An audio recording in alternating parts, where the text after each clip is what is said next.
están Mariana, Beatriz? ¿Cómo están? ¿Qué tal, María, Mariana? Hola Beatriz, ¿Qué tal? ¿qué tal? ¿Cómo están? Qué lindo. Bueno, Sí, lindo gracias. ver. Muchísimas gracias por estar presentes, aunque pareciera justamente que es una época donde la idea de presencia y presente ha ido mutando y generando distintas perspectivas.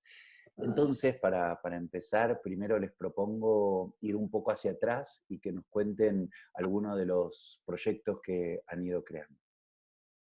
Viendo así como las obras, podría decir que siempre traté de trabajar, nos vamos a entender en esto seguramente también con ustedes, tanto Mariana como vos, Matías, por lo que he visto, de trabajar poniendo en cuestión el aspecto de la representación en el teatro, ¿no?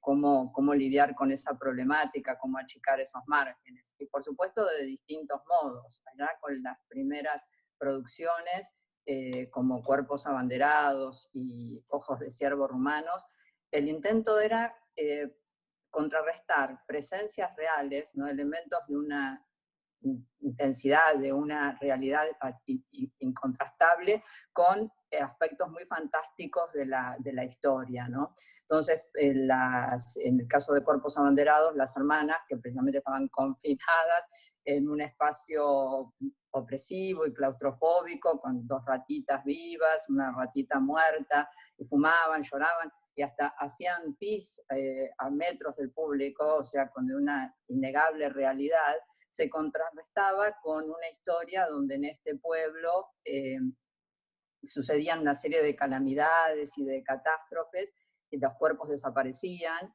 y a los deudos solamente se les entregaban unas fotos, que de alguna manera después vamos a hablar, pero estoy haciendo un trabajo de archivos de retrospectiva, y pensaba cómo se resignifica eso de que los muertos no estén, no ya con la dictadura y los desaparecidos, sino con lo que nos pasa ahora con esta pandemia, ¿no? Donde los muertos no están, de alguna manera, a lo sumo uno ve lugares donde se depositan flores, ¿no? O algunos lugares que van a ser como de los cajones, de los lugares para los muertos, pero es muy dramática esta idea de la no presencia o la no compañía en un momento de la muerte.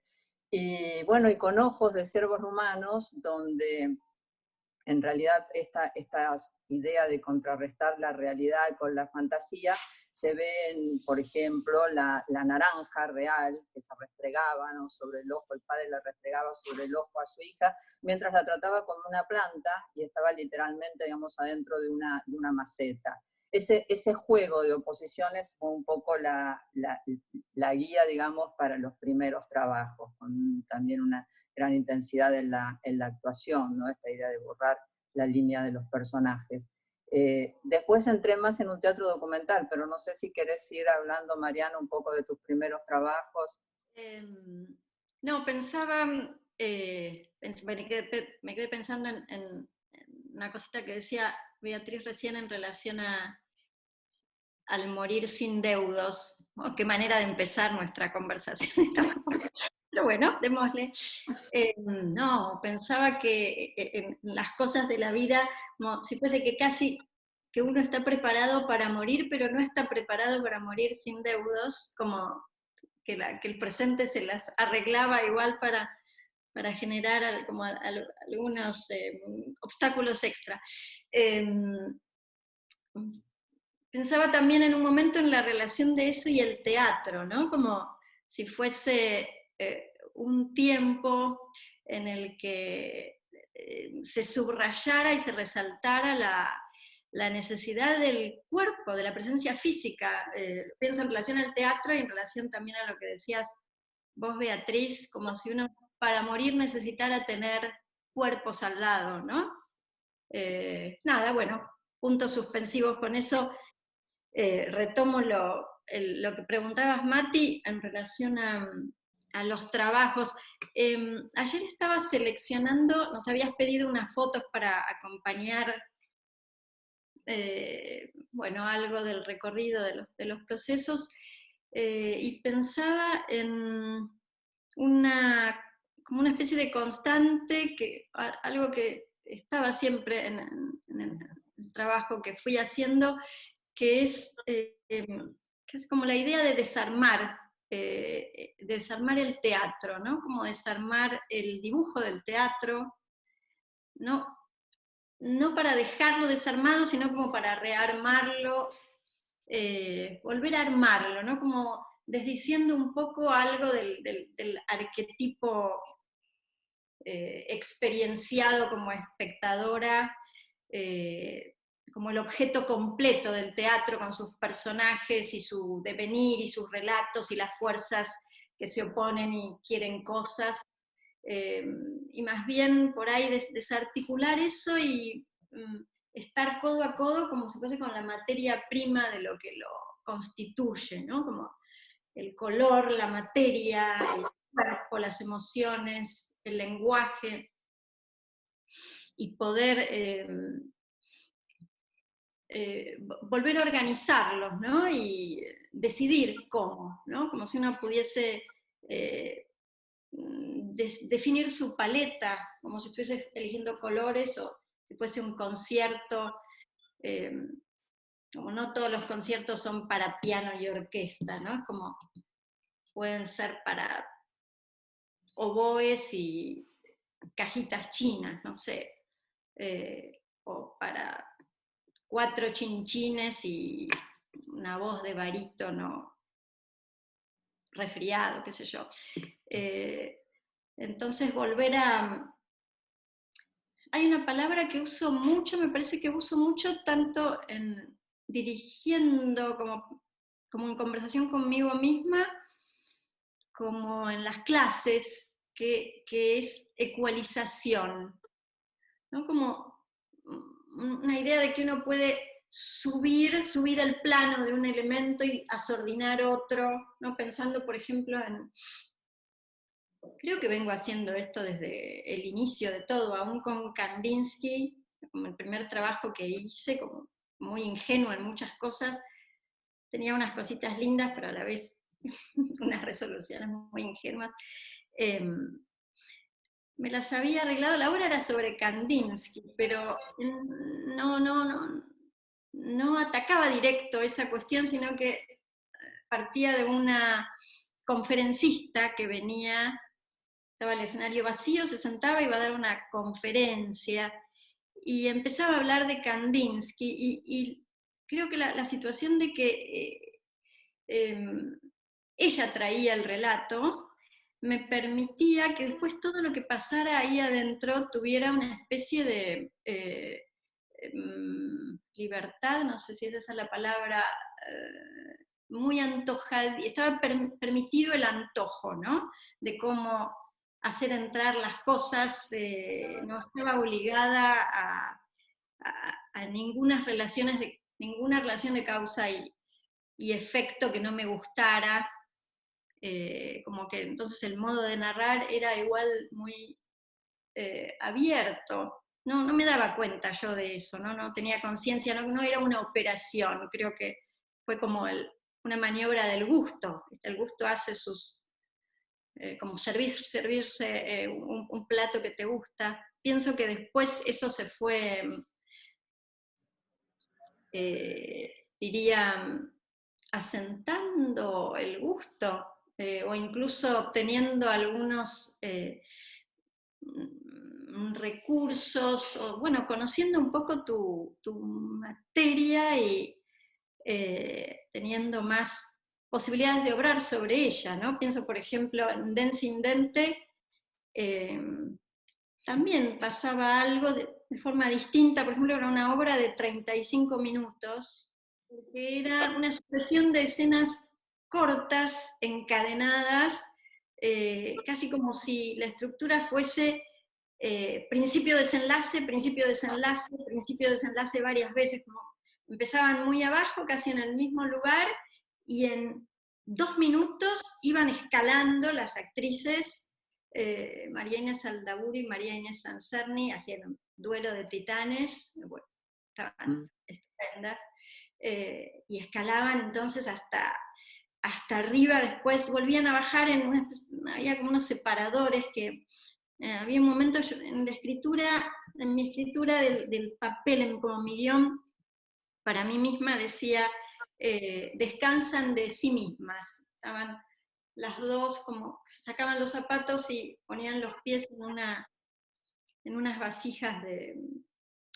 plástico con agua. Bueno, en realidad habría que contextuar esto. Dancing Dented era parte del proyecto Museos que había generado Vivi Tellas allá en el Rojas hace bastante, mucho tiempo. Y a mí me había tocado el Museo Odontológico. Después pensaba en Lengua Madre sobre fondo blanco, que es una obra que me siento muy cómoda con esa obra, como esa sensación cómoda personalmente, como decís, ay, me salió bien, ¿no? Como una confluencia de cosas que me gustaba. Me parece que en esto que hablábamos hace un ratito de las partes constitutivas que se vuelven a ordenar, tengo la sensación de que tenía una ecualización que llegué a un punto que me atraía mucho, ¿no? Como la relación, allí había un fondo blanco de 12 metros, estaba un poco como contradicha la organización usual de la sala, ¿no? Como acá la profundidad era mínima, de 2 metros, y el ancho de la escena era de 12 metros, entonces la obra se veía como pasar de izquierda a derecha, como un devenir lingüístico, como la lengua madre de la madre. Siempre me gustó mucho como el plan de poder generar una mirada puntual, como casi cinematográfica, eh, en el lugar inhóspito para eso que es el teatro, ¿no? Porque en general el teatro tiene una distancia mayor y ves en términos más generales puntos suspensivos. Sí. Te doy la palabra, Beatriz. Retomando mi producción, después de esas obras, de esas 2 obras primeras de ficción, pasé a hacer un teatro más documental, por nombrarlo así genéricamente, es decir, un teatro que saliera de la sala, que trabajara o abarcara más la ciudad, que pensando también en trabajar con no actores, digamos, y de las varias producciones de esa época. Recuerdo mucho Félix María de 2 a 4, que era un recorrido por la ciudad, ¿no? O sea, el público iba siguiendo a una pareja, escuchándolos a través de auriculares con una transmisión de frecuencia modulada. Lo seguía, digamos, por bares, por un hospital, en micros, en taxis, ¿no? Entonces, bastante complejo, por lo menos con la tecnología de ese momento, y diferente para mí, ¿no? Después, también continuando con esta idea de trabajar fuera del teatro, una producción dentro de un festival de espacios revelados fue Infierno, ¿no? Donde trabajé con textos de la Divina Comedia, pero en el espacio del Riachuelo, ¿no? Donde los actores, por un lado había un grupo de actores que trabajaban a la distancia, yendo en botes, y a la inmensidad, digamos, de ese paisaje, y con presencia de gente del lugar, ¿no? Con, bueno, un poco la idea esta de las hordas o de las masas que refiere la Divina Comedia, y con los textos muy presentes, ¿no? Los textos, digamos, las voces estaban en oposición, digamos, a la distancia con la que se veía a los actores y a las personas que pasaban. La voz estaba en un primer plano. Y después, con esto de trabajar con no actores, creo que la experiencia más extrema fue en Paraíso, que trabajé con un grupo de niños de un barrio periférico de La Plata, que no solo no eran actores, sino que no habían ido nunca ni al teatro ni al cine, así que no manejaban ninguno de los códigos, ¿no? de trabajo, además de que eran niños. Y, por ejemplo, bueno, algo que recuerdo siempre de esa época, de ese momento, es que cuando terminaban las funciones y les decíamos que salieran a saludar, ellos iban y saludaban uno por uno del público, ¿no? Esa era como la idea de saludo. Claro, no tenían ningún tipo, digamos, de referencia teatral o espectáculo, ¿no? Así que, bueno, nada, una experiencia muy, muy, muy interesante, muy intensa, además por trabajar con niños, ¿no? Después, volviendo un poco a la ficción, pero una ficción fragmentada que en cierta forma, cuando te escuchaba que vos hablabas de desarmar, también era una idea de desarmar, de sacar todo lo que pudiera ser teatral y quedar únicamente con una actuación, o sea, sin historia, sin luces, sin vestuario, ¿no? Como apuntar solamente a una actuación en estado puro, con una historia fragmentada y donde la unidad, esto fue finales, la unidad del relato y la duración de la obra la daba el tiempo que tardaba en morir una cucaracha, ¿no? Que era aplastada en el inicio de la ficción y que después, bueno, hasta su muerte duraba, digamos, esta obra. Y después empecé a interesarme mucho en la voz, ¿no? Tal vez la participación en Gliamori di Apollo de Daphne, una ópera barroca, me hizo ver que la importancia de la forma de la palabra hablada, ¿no? Aquello que viene del recitativo, y a partir de ahí trabajé con Patos Hembras, que es una obra que además para mí es como una experiencia, una obra viva, porque de alguna manera del 2004 al 2005 seguimos haciendo, hasta hace poco, hasta el año pasado, versiones de la obra, ¿no? O sea, como que es una obra de la mutación, con Germán Rétola y Juan Manuel Unzaga, que compartimos, digamos, un grupo de producción más allá de la obra, pero además seguimos invitando gente y dándole vueltas a esta obra que ya es casi como una parte de nuestra vida, ¿no? Y también dentro del trabajo con la voz, bueno, Matías, al que vos me invitaste, proyectos clásicos, ¿no? Con Si es amor de verdad, que también, bueno, era una idea de trabajar, digamos, lo importante de la obra era el universo sonoro, ¿no? Trabajábamos con cintas y con grabaciones de otras, de teatro grabado y de películas de Shakespeare de la BBC, y los actores de alguna manera trataban, digamos, no importaba lo que distorsionaran siguiendo ese texto, el lenguaje o la lengua materna, la lengua, digamos, de origen, porque lo que importaba más que nada era la musicalidad, más allá del sentido en sí del texto. Y esto también se lo seguí trabajando en El viento que arrasa, que es la ópera que hice en el tercer contexto de Selva Almada, y también en la última producción de Cosas como si nunca. Y en estas dos últimas creo que también me empezó a interesar trabajar como en las fronteras de disciplinas y agregué mucho el trabajo de video, pero al punto que yo creo que Cosas como si nunca, yo lo tomo más como un ensamble de obras, porque hay una obra musical, una película que dura la totalidad de la obra, y un espacio, digamos, donde los actores, que son precisamente voz, ¿no? Toda la voz me parece muy interesante, inclusive para repensarlo ahora en estas nuevas formas, ¿no? de teatro, porque hay, creo yo, como una hegemonía, una predominancia del cuerpo, y la voz a veces es simplemente lo que porta el cuerpo, ¿no? Es como, tiene un aspecto muy relativo en relación a la predominancia del cuerpo, muy secundario.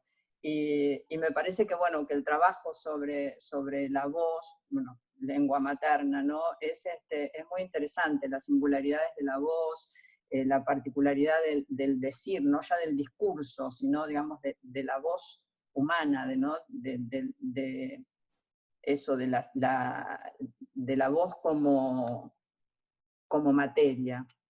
Retomamos contigo, Mariana. Pensaba en los elementos del aire alrededor. Esa obra, bueno, no sé por qué me salió como muy, como una obra muy irradiada hacia el público. Le gustó mucho como a público muy distinto. Me gustó eso porque no... me parecía por ahí como que Densa Indente y Lengua eran un poquito más herméticas, ¿no? Viví como una cosa diferente en relación al aire, si bien igual la construcción era súper minimal, Ahí Silvana Lacarra y Daniel Joglar hicieron la escenografía, armamos un plano de todo el escenario verde del pasto, después vertical estaba la pantalla, que lo que tenía era un paisaje cambiante de un mismo lugar del campo, entonces lo que iba pasando era las estaciones.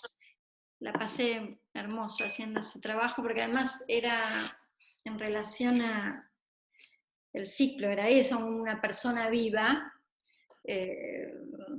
como enfocar a ese ser y generar la obra en relación a eso, y trabajé a partir de una maestra de 9 de julio, Mónica Martínez, y es una persona hermosa, y me parece que esa energía se absorbió en la obra, una especie de dulzura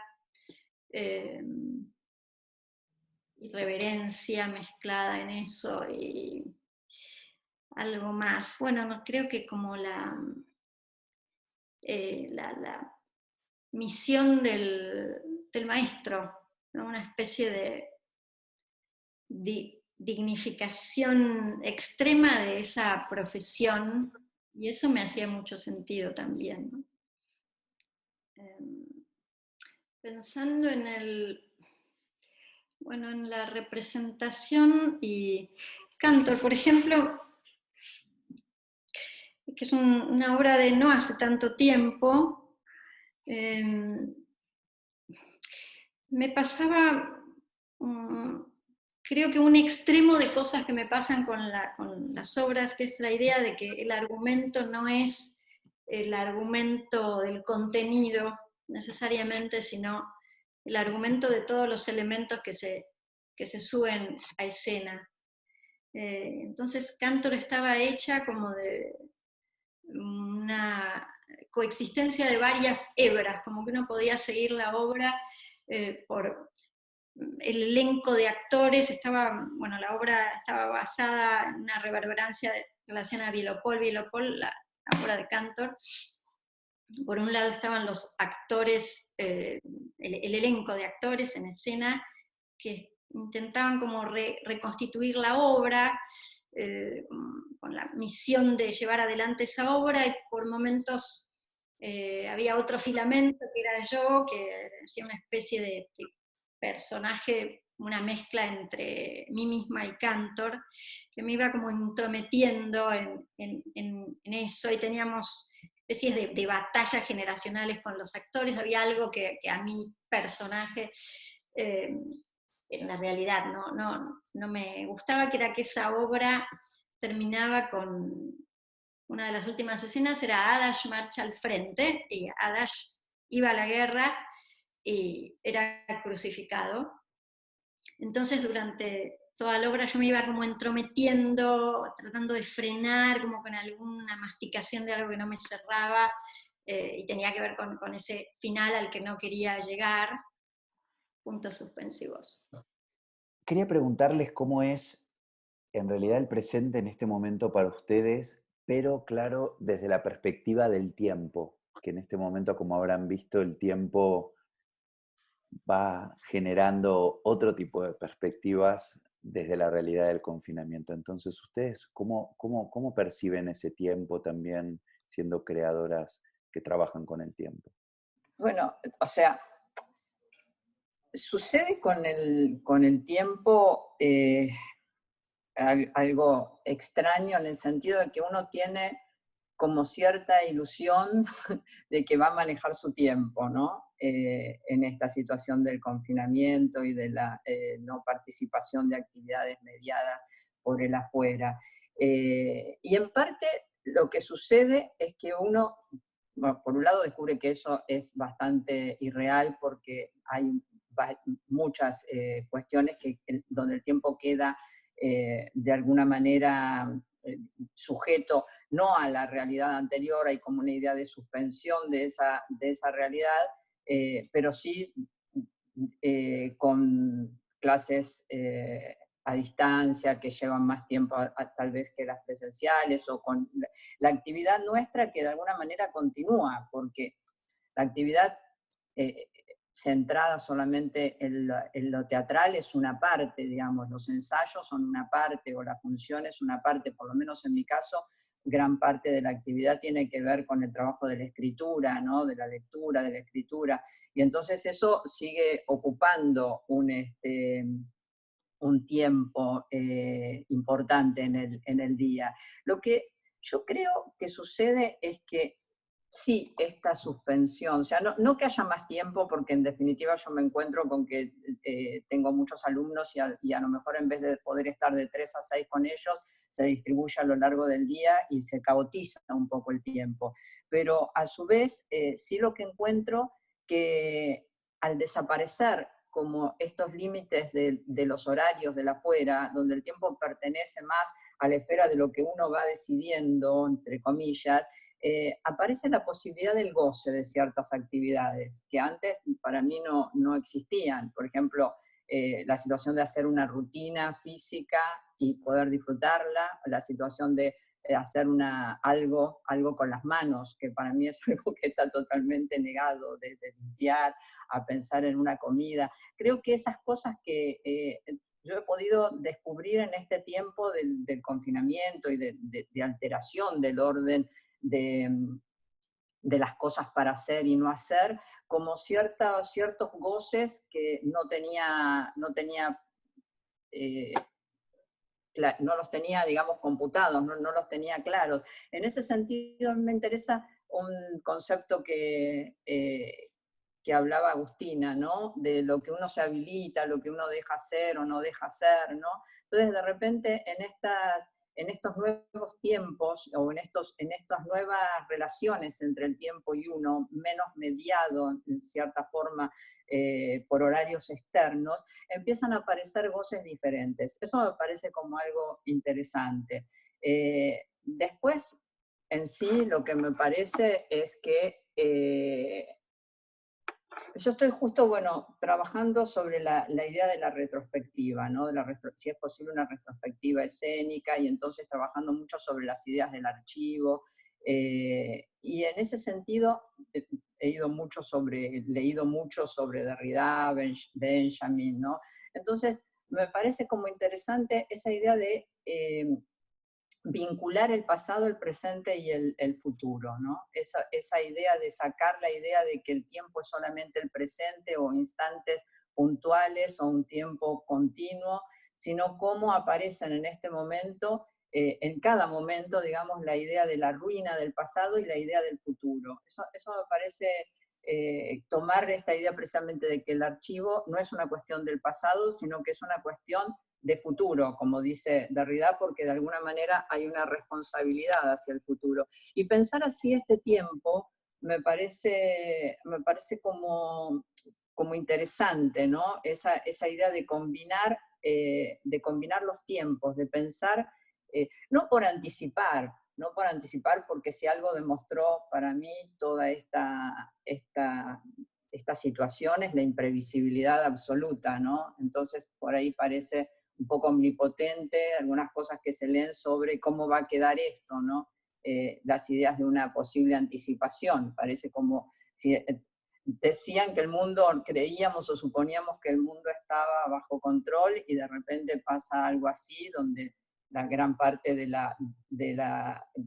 mundo está amenazado por un virus, y teniendo una vida totalmente distinta de la que venía teniendo. O sea, ¿cómo podemos entonces anticipar cómo va a seguir esto, ¿no? Tanto de las anticipaciones al estilo optimistas, Zizek, y de las nuevas utopías, como también otras, ¿no? Como más derrotistas en relación a que no, a que el liberalismo o no, o el Estado mismo se va a afianzar a lo Agamben, ¿no? En relación a el control sobre los ciudadanos.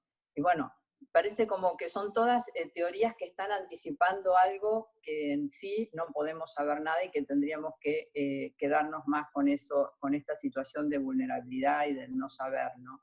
Del estrictamente el lugar donde nos ha devuelto un poco esta situación. ¿Qué es eso? El lugar humano, ¿no? A mí me pasó una cosa, creo que frené bastante. Creo como que me empecé a sentir sofocada por el intento de reconducir rápidamente las cosas, ¿no? Como si fuese estas clases, no sé, a mí me agarró justo, yo estaba por empezar un año muy cargado, con distintas cosas, todas con cuerpo presente. O sea, empezaban lunes y martes en mis clases en el taller, después tenía unas clínicas en el... O sea, iba a hacer lo del laboratorio de acción, la escuela de ópera, ¿no? Tenía una teoría King Kong, me tocaba ahí en el Cervantes, o sea, todas cosas que tenían que ver con la fisicalidad compartida. Y en un momento me veía tratando de hacer de nuevo los links, como de reconectar, y sentí que no me sentía cómoda con eso. Me sofocaba a mí misma, no sé, me sentía más calma y concéntrica cuando dejaba que las cosas no se reorganizaran, ¿no? Como una especie de idea de no rendimiento. Estoy muy a gusto en este momento con una idea de no rendimiento, como si fuese de no sacar rédito, empeñada en no sacar un rédito personal. Bueno, no sé si esa sería la palabra, creo que lo del rendimiento es más exacto. Hay una cosa que me pasa mucho en las clases, creo que dirigiendo en las clases también, que tiene que ver con el tiempo de la respuesta, ¿no? A veces cuando estamos trabajando en las clases y yo digo, esperá, ¿no? Esperá, no vayas a ninguna parte, fíjate qué hay ahí, ¿no? Como antes de salir de ahí, correr y dar un portazo, ¿no? Como muchas veces la acción no está más allá, no está al costado, no está dando portazos, sino esperando a que decante ese mismo momento. Hay también una frase que a veces me sale, el futuro es una acumulación de presente. No me sale mucho en las clases eso, que tiene que ver, me parece, con esa especie de autopercepción, en el caso del teatro, tiene que ver por ahí con no saltear acciones que tienen a veces como una cualificación de menor grado, ¿no? Como las acciones internas y la minucia y el devaneo chiquito, y en cambio convertirlas en ir, venir, sentarse. Me gusta a mí mucho el mundo de lo chiquito, enfocar ahí y ver qué pasa, ¿no? Enfocar la materia y ver las vacilaciones y meandros de la materia, y me siento en un estado muy cercano a eso, ¿no? Tengo la sensación de que si hablo antes de llenarme de percepción, voy a equivocarme, como si tuviera que estar con mis terminales nerviosas muy conectada con el presente para saber a dónde voy. Entiendo igual que la situación es rarísima y cada uno encuentra sus vías, y estoy como muy respetuosa con las vías de cada uno.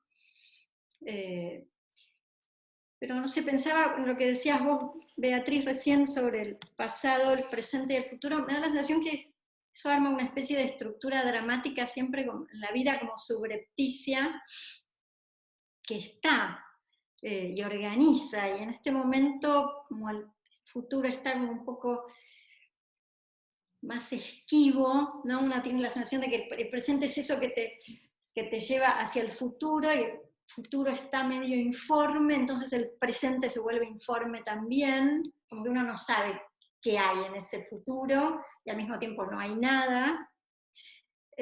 No, digo, para mí no hay nada, quiero decir, yo no creo en la idea del destino, entonces como ya creo que lo dejé muy claro en Si el destino viene a mí, Mati, digo, en ese ciclo que me invitaste alguna vez, que creo que trataba un poco sobre eso, no hay, o sea, hay que construirlo y me parece que no sabemos todavía muy bien qué construir, ni tampoco sabemos mucho con qué herramientas queremos ir hacia allí. Pensaba recién en Noé, ¿no? Como en su fin del mundo, del diluvio, y que él encontró el jeite de juntar las parejitas de las especies y ir con eso.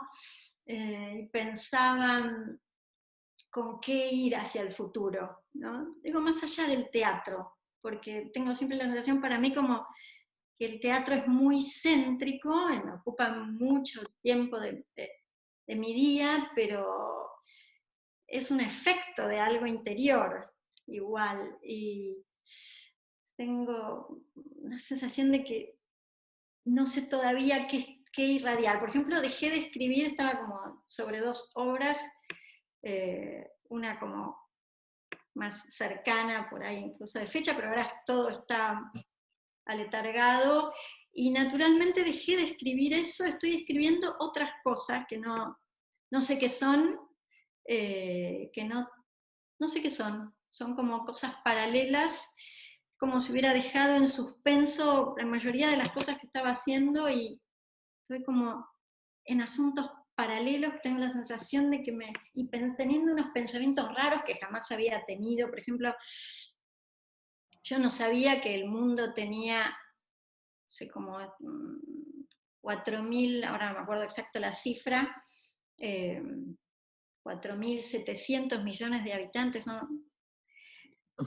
Como datos raros, pensaba en el mundo, nunca pienso en el mundo, y pensaba, por ejemplo, en la idea de globalización, como si uno tuviera que volver a pensar en el mundo con otra palabra que no fuera globalización, que ya es una palabra que está como muy connotada de un tipo de perspectiva que no me interesa, que casi me produce resistencia, y sin embargo como que hay que empezar a pensar en el mundo de otra manera, el mundo humano.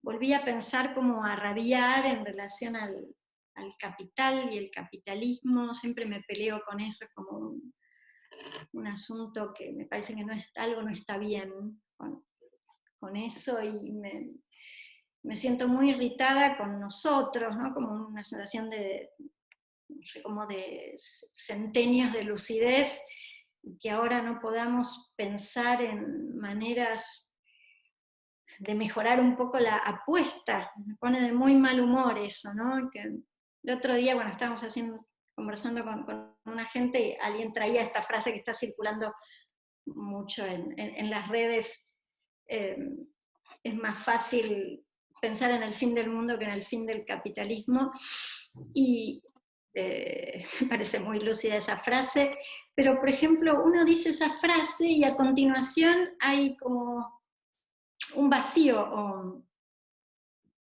o nos reímos un poco. Sí, es más fácil. Pero bueno, y si pensamos, ¿no? Como si fuese, en lugar de, ¿no podríamos pensar algo más? Es decir, ya ocurrió, ponele, no sé, los feudos, la monarquía constitucional, no sé, la democracia parlamentaria, el socialismo. ¿No podríamos pensar algo más, algo mejor que lo que hay, que tiene excesivas fisuras, ¿no? Simplemente por el hecho de que la gente se muere de hambre, digo, más allá de la pandemia? A veces pienso en esas palabras, bueno, lo que vos decías, Bea, hace un ratito, aparece la palabra liberalismo, y a veces me resisto a esa palabra, que es casi como si tuviera su codificación política, le da una entidad que no se merece. Me gusta más pensar casi como en el cotidiano, más en la acumulación, ¿no? Como si uno dijese, no sé, vos tenés, ¿por qué tenés 127 barcos? ¿No? ¿No ves que el otro no tiene? ¿No? Como, ¿para qué juntás todo eso? ¿No ves que los otros no tienen nada? No sé, como si fuese quitarle esa especie de nombre tan pomposo en el lugar de los modos, de los sistemas de relación del dinero y los gobiernos, y que se vuelva una cosa. Pensaba en Doctor Neurus. Era un dibujito animado de cuando yo era chica, Hijitus. El Doctor Neurus decía, repartía cosas siempre y decía, 1 para ti y 2 para mí, 1 para ti y 4 para mí. Como si uno pudiera socavar las raíces del problema, no en el macro, sino en el micro, ¿no? Tipo, ¿qué sos un acumulador? ¿Para qué querés todo eso? Que como si fuese quitarle un poco de dimensión o de valor a esa figura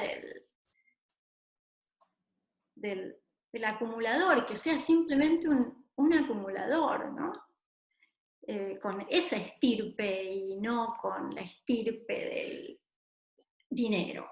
Sos un acumulador, ¿viste? No sé, pensaba en relación al feminismo, una cosa interesante que está pasando, desplegándose mucho en este tiempo, y pensaba que una de las cosas que habría que desarticular ahí también es la imagen, la imagen de la virilidad, porque no quiere decir que los hombres son más malos que las mujeres, es decir, los hombres no son más malos que las mujeres, pero me parece que hay una proyección de una imagen que les permite estar a sus anchas con ciertas cosas, ¿no? Con la violencia, el hago lo que quiero, ¿no? O sea,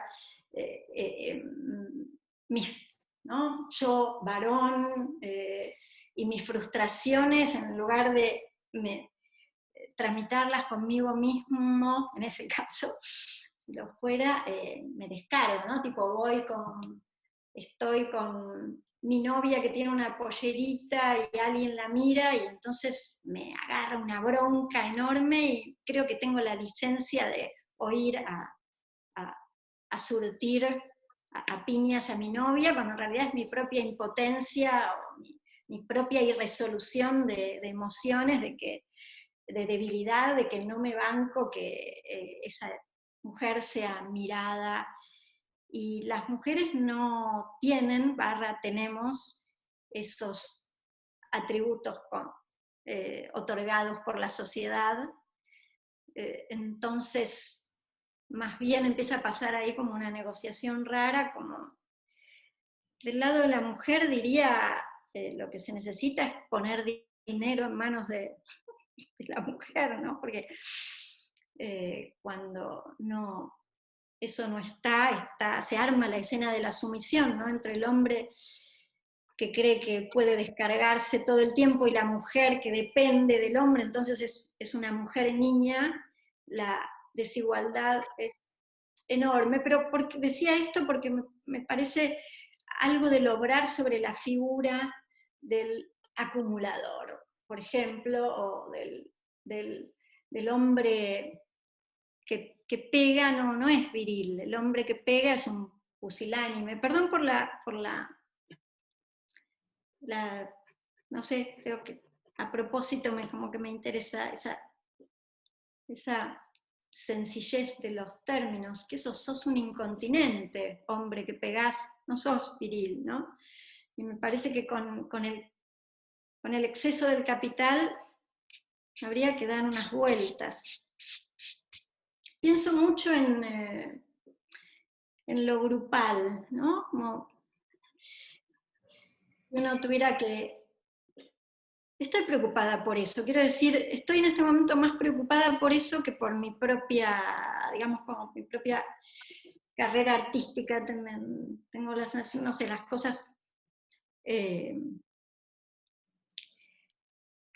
lo que en eso tiende a pasar que me suceden solas, como estoy en conexión con algo y empiezan a pasar. Pero me preocupa algo de nosotros y nuestro futuro. O sea, no tengo ganas de que siga todo igual, ¿no? No tengo ganas, no me gusta, siento que estamos feos. Puntos suspensivos, no sé. Interesante. Hay justamente algunas discusiones sobre la relación del teatro con el público en una instancia que confronta la idea de encuentro tradicional. ¿Ustedes creen que es posible la teatralidad fuera de los dispositivos tradicionales de exhibición? ¿Han estado pensando? Porque hay muchísimo debate sobre esto. Primero, si me permitís, una cosita muy breve de lo que estaba diciendo Claro. Mariana, porque me parece interesante que Mariana empezó diciendo que tenía que esperar, o sea, que lo importante es el tiempo de la espera y que de alguna manera uno al principio se queda perplejo, se queda como sin palabras ante lo que pasa, pero después empezó a hilvanar una serie de pensamientos que lo que me parece interesante es que precisamente empiezan a circular por espacios así. Ahora hay varios teatros también que están haciendo entrevistas y como un espacio de circulación, que me parece fundamental porque hace falta tener, digamos, que estas experiencias las podamos contar. Y cuando las contemos, o sea, contándolas entre nosotros, empieza a organizarse algo de lo que ella decía Mariana recién, que es muy importante, que es lo intersubjetivo, lo colectivo, ¿no? Que no necesariamente necesita lo presencial, pero sí necesita como el punto de vista de varias personas pensando, y que además hay sí una dimensión social que con esto se está haciendo muy evidente, que es la enorme injusticia con la que estamos, o sea, está no solamente viviendo el mundo, sino que nosotros mismos, o sea, para nosotros, como te decía al principio, el confinamiento puede ser una experiencia de goce, pero no podemos dejar de advertir que ese mismo confinamiento es, digamos, de un riesgo extremo y de un malestar extremo para gran parte. No sé, no tengo la cifra como vos tenés de los 4.700 millones, pero digamos, es una cifra importante, lo mismo que la posibilidad de la educación a distancia y todo, o sea, está como estirándose demasiado la cuerda entre los que tienen y los que no tienen. Y creo que eso es algo que está muy bien que empiece, digamos, a circular. Lo mismo que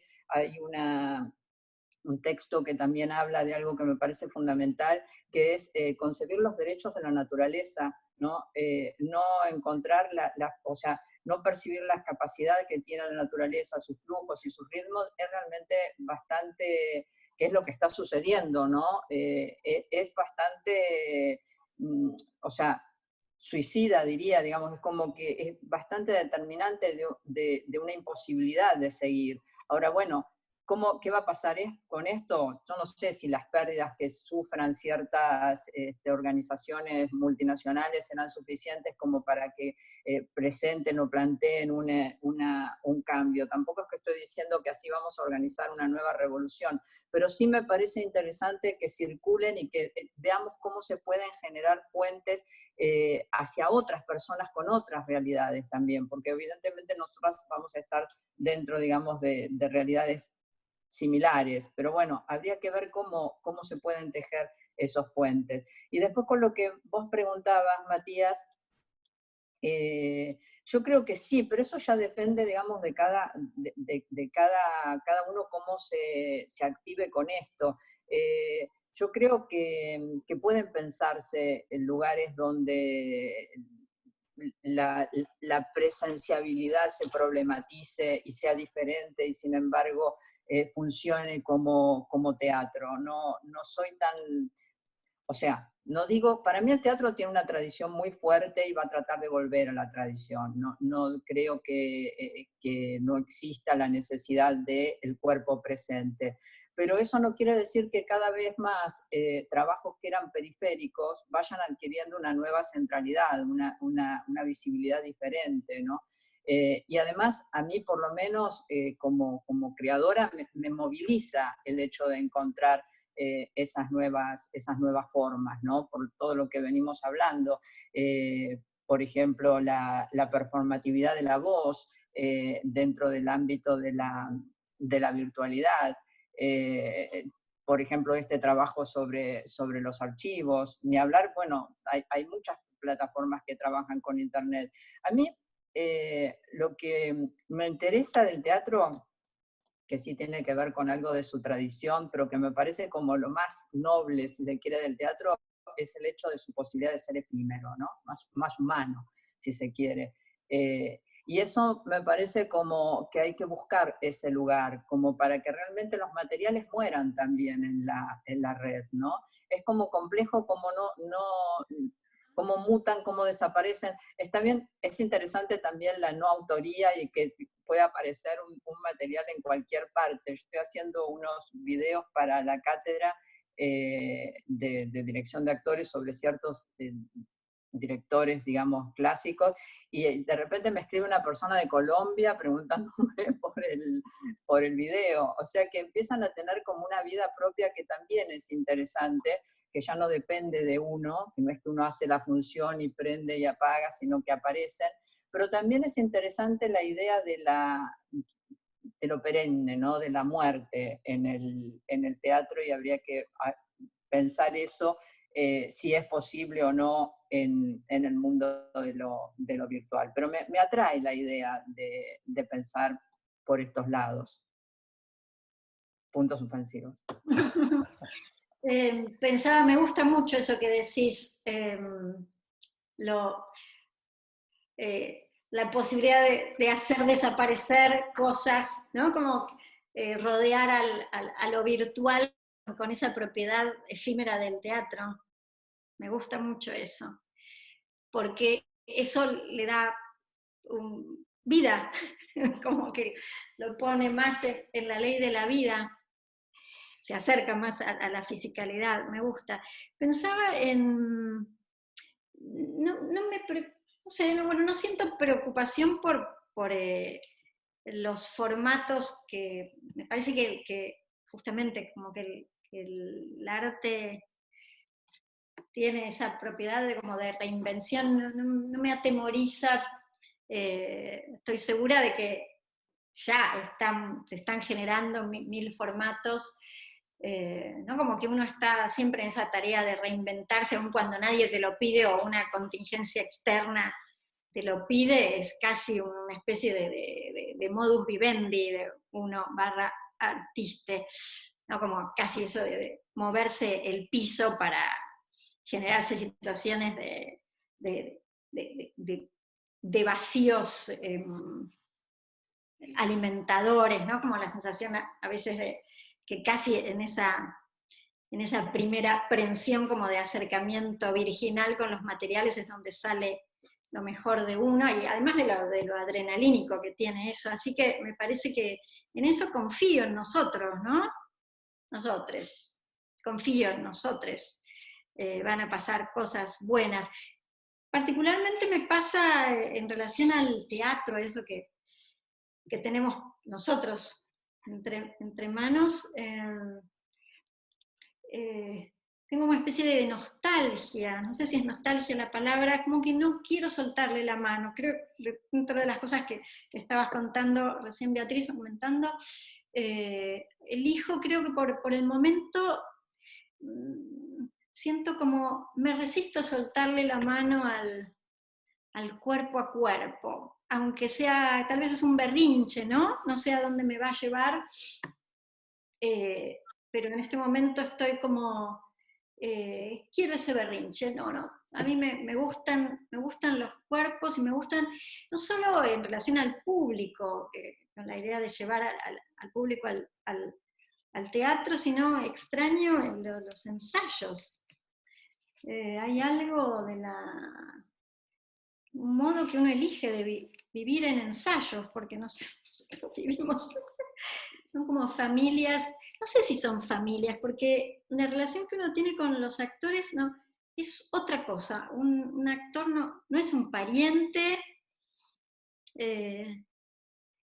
no es amor tampoco, es algo muy particular y muy único, como una especie de capa de meollos del ser que salen únicamente en el trabajo artístico compartido, ¿no? Por ejemplo, en los ensayos teatrales, ¿no? Arma unos vínculos de un poder enorme y te conoces cosas, da la sensación de que cosas de esa persona no se hubieran revelado ni para mí misma ni para él o ella, si no hubiera sido en el contexto del ensayo y viceversa, cosas mías que no hubieran salido, son como experiencias vitales que solo ocurren en esos procesos que son cargados como de enorme, no sé,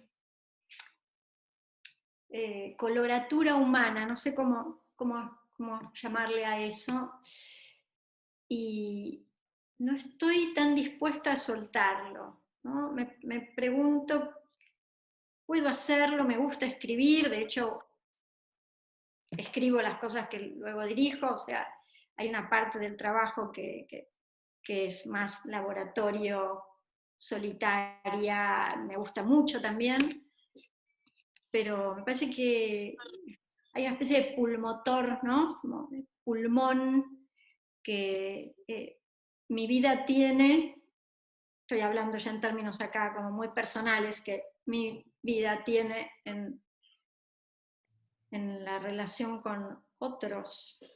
La relación creo que es en el mismo espacio, ¿no? Que no es igual en virtual. Estoy pensando particularmente justo en si el destino viene a mí, Mati, porque fue ese ciclo hermoso que hiciste, Proyecto Manual. Tenía este elenco, estaba Agus Muñoz, ahí Laura Paredes, Federico Gelber, Denise Groesman, Luciano Suardi y Laura López Moyano. Un grupete, no sé, para mí es como un antes y un después haber hecho esa obra, pero bueno, me gustó mucho el resultado, o sea, no voy a hablar más, pero estoy irradiada aún como en los días que corren por toda esa especie de bólido de energía y interacción de pensamiento. Y nosotros así nos reuníamos, o sea, terminábamos las funciones y generábamos encuentros en la semana, hacíamos cenas, o sea, no nos cansábamos de vernos. Éramos 8, porque también estaba ahí Valen Pagliere, que era la asistente. No sé, bailábamos, o sea, todo terminaba en una fiesta. Eso yo no lo quiero soltar.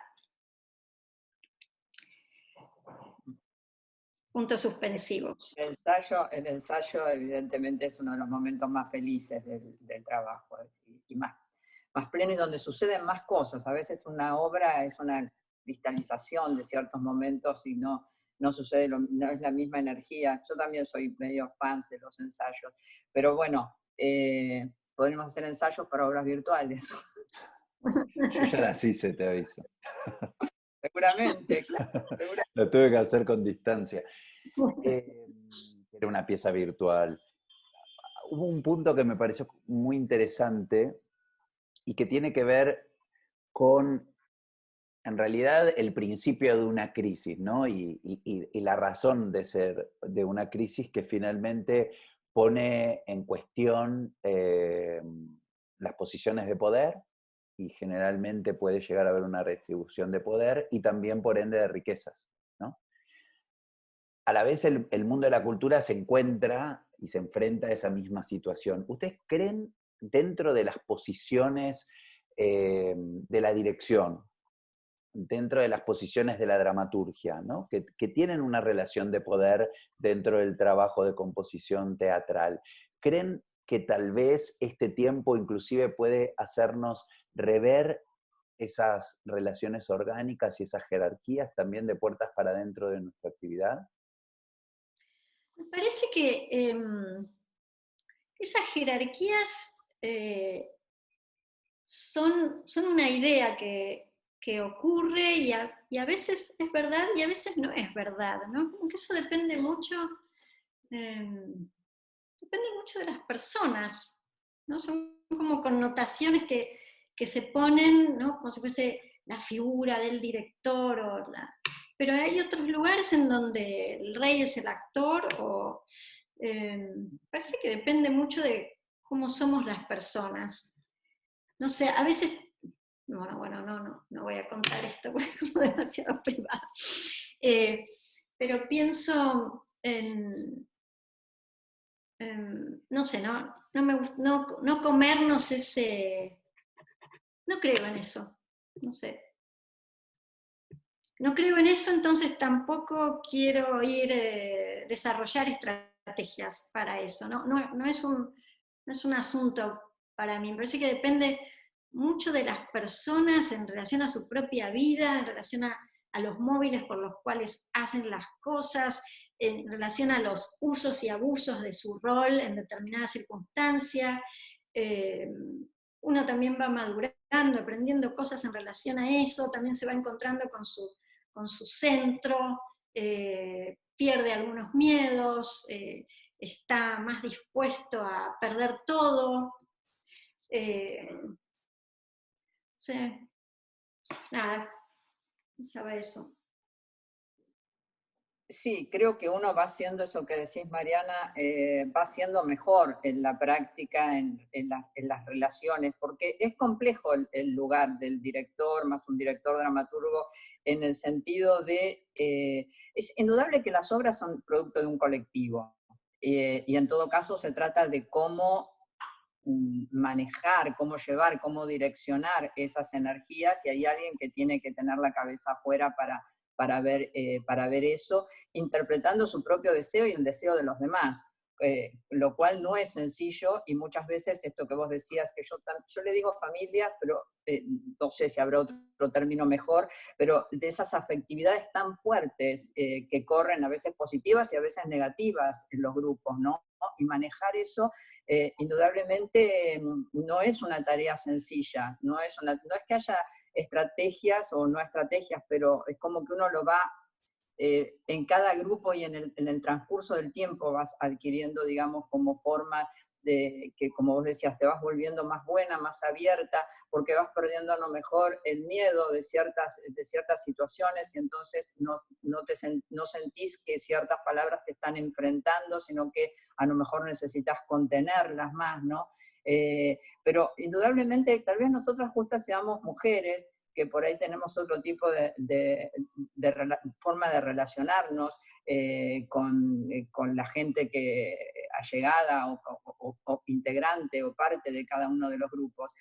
Pero de cualquier manera, lo que vos decís, lo que preguntabas en principio no me suena un disparate o un estereotipo, ¿no? Me parece que el teatro es un sistema patriarcal todavía. No creo que esté eso liberado, más allá de algunos casos. Creo que, de hecho, bueno, no sé tampoco sin nombrar este caso, pero ha habido algunas situaciones de profesores de teatros últimamente, ¿no? Que han quedado como bastante expuestas en relación a esos lugares de poder. Creo que es algo que hay que conversar, porque creo que es un lugar donde uno trabaja con vulnerabilidades también, porque los actores están entregando y están creyendo absolutamente en alguien que los está conduciendo. Entonces es un lugar posible para que esas desigualdades y esas situaciones de poder encuentren una posibilidad de ser, ¿no? Por eso digo que hay que estar atenta a uno mismo y a cómo llevar los grupos, si bien es cierto que hay una responsabilidad y alguien tiene que estar dirigiendo, pero con un máximo, digamos, de llaneza y de de posibilidades de participación y de hacer sentir, digamos, a cada uno en la dimensión de lo que cada una está aportando por ahí. Mencionaron en varias instancias justamente la lucha del feminismo y justo la lucha del feminismo sucede también en medio de toda esta situación que estamos viviendo actualmente. Al entrevistarlas y eh, al ir pudiendo ver el paso de tiempo también en el trabajo de ustedes, también me preguntaba cómo desde la perspectiva desde una mujer en un arte como es el teatro, que por lo menos en su diseño original y tradicional es claramente patriarcal, ¿cómo fue para ustedes como creadoras eh, la producción? Es decir, Para mí fue recién con el tiempo, digamos, pude llegar a pensar en ciertos lugares, digamos, más complicados, si se quiere, por el tema de ser mujer. Pero en realidad fue dándose, o sea, si yo pienso ahora, desde ahora, qué hubiese pasado en mi caso, con la forma en que yo fui encarando las cosas, siendo varón, bueno, no sé, pienso que hubiese sido diferente, no es que pienso que hubiese sido igual, pienso que hay una diferencia. Ahora, de alguna manera,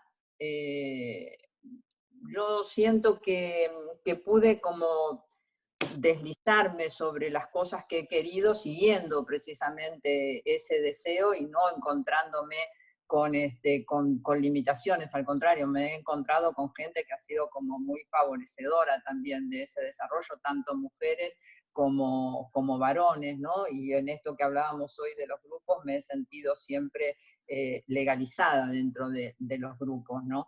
Eh, Tal vez debería pensar más en relación a muy en los inicios, en la formación y demás, sí, pero porque eran otros tiempos y había por ahí otras maneras, ¿no? de trabajar y a lo mejor había, digamos, eh, una cierta desventaja, si se quiere, un cierto padecimiento por esto del género. Pero después, digamos, una vez que estuve en el ejercicio, no. De hecho, o sea, a mí lo que me ha molestado siempre, no sé si esto es una posición eh, de alguna manera congruente con la búsqueda feminista, hay que ver también que, digamos, que de alguna manera, obviamente yo adhiero y se me revela como algo para aprender y para conocer el feminismo. El feminismo no es de mi juventud, ¿no? O sea, no es que no se conociera, yo leía a Simone de Beauvoir, digamos, siendo muy joven, pero no había, digamos, esta fuerza, este movimiento, ¿no?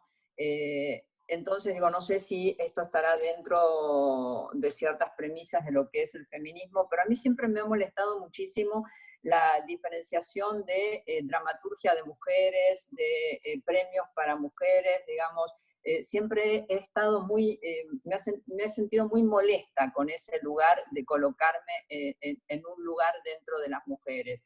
En cierta forma ahora veo que muchas veces dentro del feminismo se valoriza esto, pero a mí en lo particular me parece como que la idea no sería que mi producción se lea obviamente soy mujer, ¿no? Como vivo en la provincia de Buenos Aires, como vivo en Argentina, como que tengo una formación de la juventud de los años 70, eso es parte de mi identidad. Pero eso no quiere decir que yo busque que se me lea desde esos lugares, ¿no? Desde el ser mujer. Por eso, bueno, siempre he tenido como una lucha en ese sentido, que por ahí digo se opone a esta situación más de festividad de ser mujer, de esta idea del festejo del ser mujer, que por ahí no está tanto dentro de mi concepción. Sí, pensaba pensaba varias cosas. Una, creo que me pasó un poco parecido, bueno, no sé si parecido, tiene relación, como en los inicios. Estaba pensando en un prólogo que me tocó escribir hace unas décadas, mucho antes no sé si tantas décadas, en los inicios, un libro que sacó Entropía, eran 7 autoras mujeres, estaba Agustina Gatto, Lola Arias, Agus Muñoz, Diana Chaú, bueno, un libro muy lindo. Y en mi prólogo yo lo usé para explicar por qué no me iba a referir a que ellas eran mujeres, ¿no? Que de algún modo estaba como desatendiendo el recorte editorial, ¿no? Que por algo había armado 7 mujeres, y yo me dediqué exhaustivamente a leer cada una de las obras y escribir en relación a las obras, y en un momento ponía algo como que ellas eran artistas y que me imaginaba que querían ser tratadas como artistas, no como mujeres. El tiempo pasó y si vuelvo a ese prólogo parece un poco como antipático, ¿no? Como leído a la sombra o al sol del momento actual. Bueno, la lucha actual tiene otros nombres y se valorizan otras cosas, y está bien que así sea, porque creo que es una lucha más activa, más conjunta, que atraviesa las clases sociales y las profesiones, más política, más de poner el cuerpo a eso, y entonces creo que sirve mucho para producir los cambios, esas ideas a veces un poco menos sutiles, podríamos decir, porque esas otras sirven para la acción social, para la acción mancomunada. Las otras a mí me servían como para mi posición, a lo mejor estética, en relación a algunos puntos, pero me gustaría no tener que ponerlos en confrontación. Creo que son aspectos de una misma cosa, es como lo mismo que pienso que con la sexualidad también, ¿no? Es como si hubiera dos cosas que corren en paralelo, el activismo sexual, como de naturalizar ciertas prácticas, y por otro lado los grupos sociopolíticos que batallan para conseguir leyes que den espacio al, ¿no? Como si fuese que den nombre y posibiliten esas tramitaciones específicas como de cada género y elección sexual, etc., ¿no? Me parece, pensaba cuando Beatriz hablabas también en las maduraciones, ¿no? Me acordaba de mis inicios y yo no estaba tan conectada con eso en los inicios, creo que más bien lo vivía como, somos pocas mujeres, pero lo estoy pudiendo hacer, son como mis propios embates, mis propios dificultades y logros, y creo que estaba en es como más narciso en un punto, ¿no? Como con tu propia coquetería no sé si solamente eso, construyendo tu propio sentido, desarrollando el interior de tu persona, desarrollándote en un medio. Estoy segura de que si con otro género los resultados son distintos, no sé cuáles, pero hasta el día de hoy me parece, ahora me estoy acordando, por ejemplo, en la salida creo que era Lengua Madre, no me acuerdo cuál obra, estaban unas señoras actrices, me acuerdo que estaba ahí Marita Ballesteros, y no sé si Mirta Busnelli, no sé, estoy juntando dos situaciones, conversaban conmigo, me venían, bueno, esas cosas tan lindas, te vienen a felicitar, para mí ellas eran unas diosas, y me preguntaban alguna cosita para hacerme hablar, yo era joven, digamos, ahí, y mientras yo hablaba, se codeaban entre ellas, una le decía a la otra, qué divina, ¿no? Como, qué linda, yo hablaba esas especies de maniobras un poco irreverentes que había hecho con mi obra, y ellas me miraban así como unas tías, ¿no? Ay, qué divina. Y pensaba que eso no nos está dado a las mujeres, ¿no? Como si para ser una irreverente tenés que, no sé, ¿viste? No sé qué hacer, no es porque quiera ese mote, pero me parece que es algo de las sustancias, como si me tomaras realmente en serio, no dirías qué divina, ¿no? Dirías, por ahí te saldrían otras palabras. Eso no lo dirías de un varón. Y en ese momento a mí me encantaba, ¿eh? Creo que en ese momento yo necesitaba recibir eso. Me acordaba de esto no,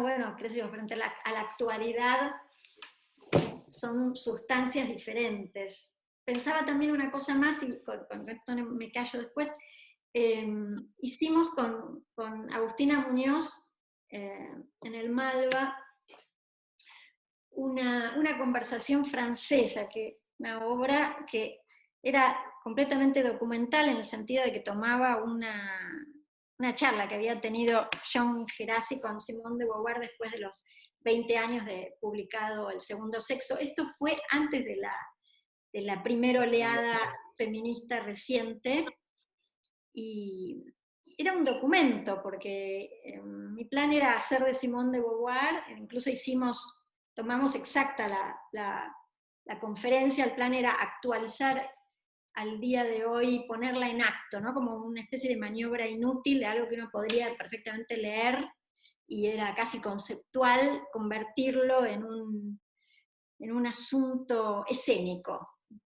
Muy linda experiencia.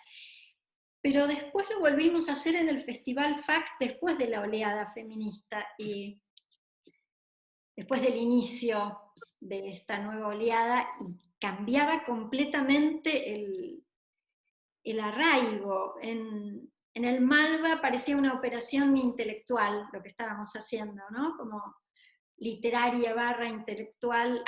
Cuando lo hicimos en FAC, la gente que estaba, no sé, toda la gente que estaba ahí, a mí me daba la sensación de que todo lo que estábamos diciendo era una especie de arenga que circulaba el calor de los cuerpos, el calor de los cuerpos se llamaba así una obra de Agustina, ¿no? Como que iba y venía desde nosotras hacia la platea, o sea, era un acto político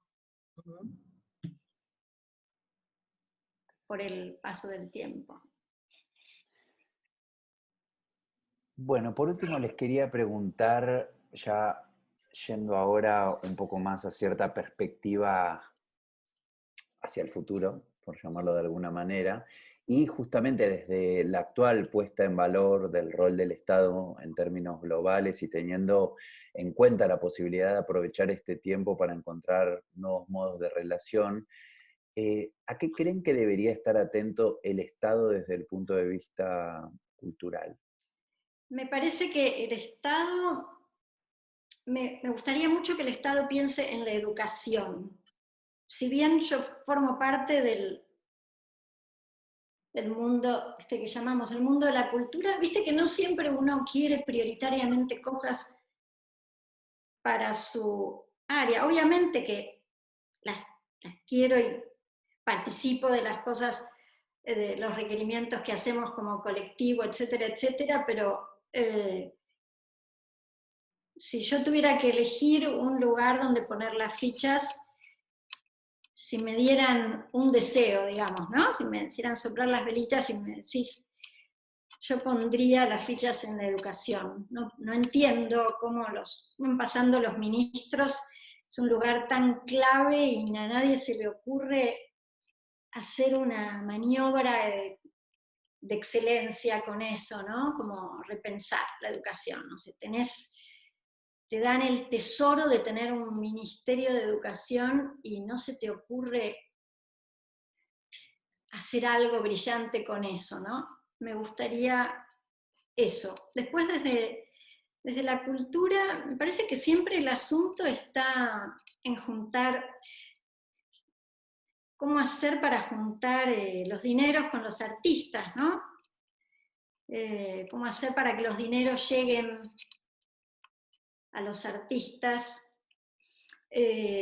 También, bueno, me pasa a veces desde cuando me toca el rol curatorial, yo pongo mucho énfasis en, me gustan los artistas muy artistas, ¿no? Como me gusta mucho el experimento y siento que ahí está el oro humano, el oro de la ebullición artística, que ahí está no sé, el centro ígneo de la cuestión.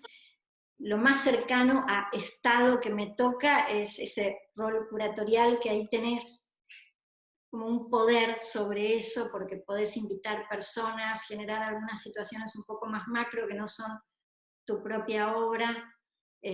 Cuando te toca hacer eso en instituciones, más aún. Pero me parece que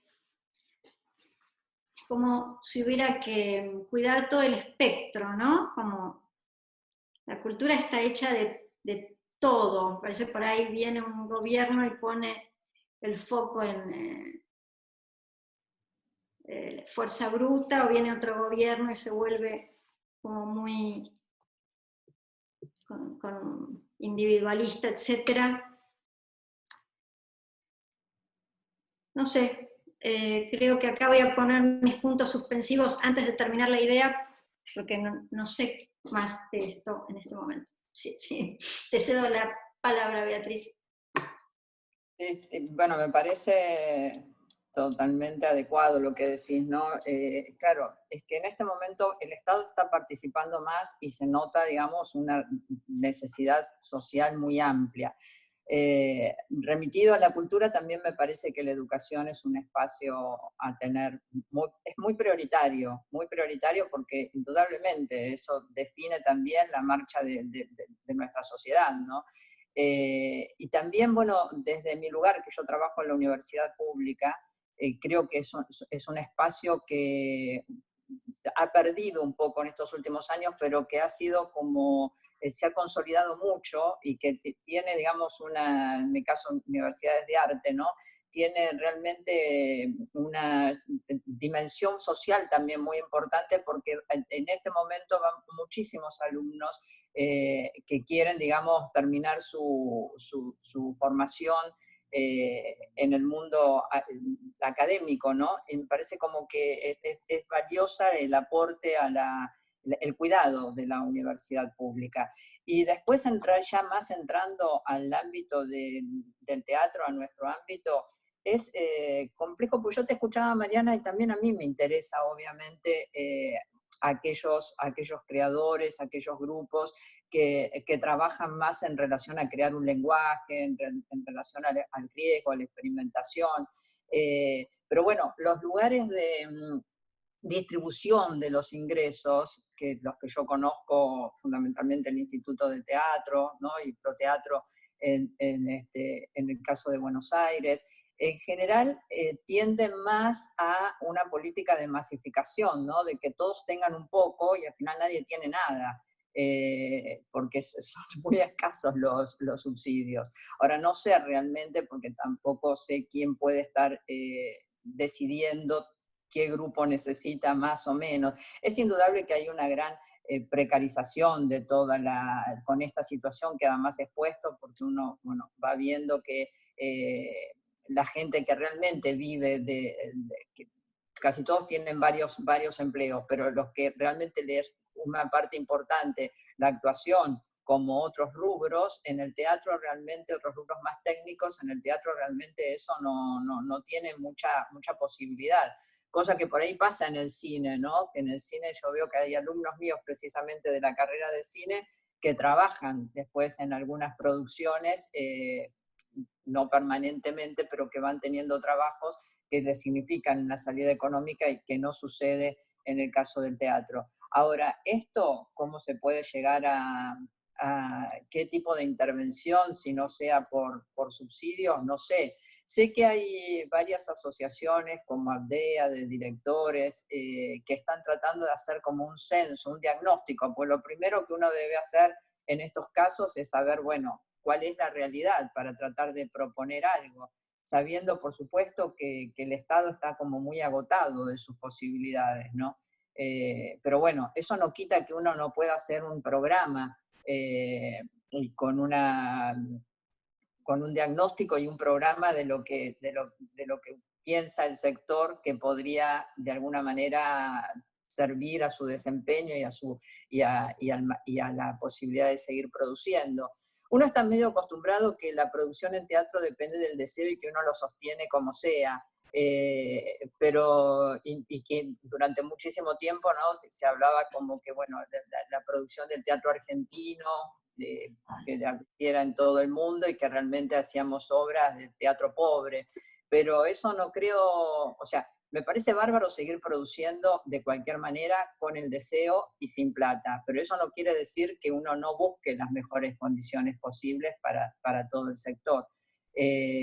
Al menos como una propuesta, como una idea, ¿no? Sabiendo que obviamente hay también prioridades dentro de las preocupaciones del Estado en este momento.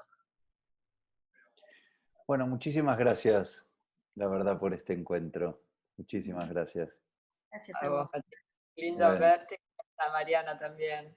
Hola, un gusto. bueno, Creo que te vi actuando una obra de Matías, así que siempre están de alguna manera relacionados. Haciendo, sí, ah, lo de apreciado. Sí. Sí, ah, Haciendo unas paparruchadas ahí. buenas conferencias, muy buena, me divirtió mucho tu actuación, muy buena. Estaba dramaturgia para una conferencia, sí.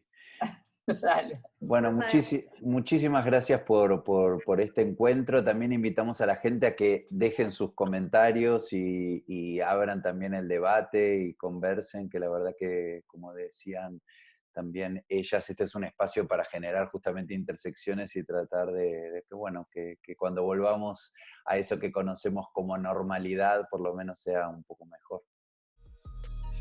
Bueno, Muchas gracias. muchísimas gracias a ustedes. Un abrazo. Chau, chau. Gracias.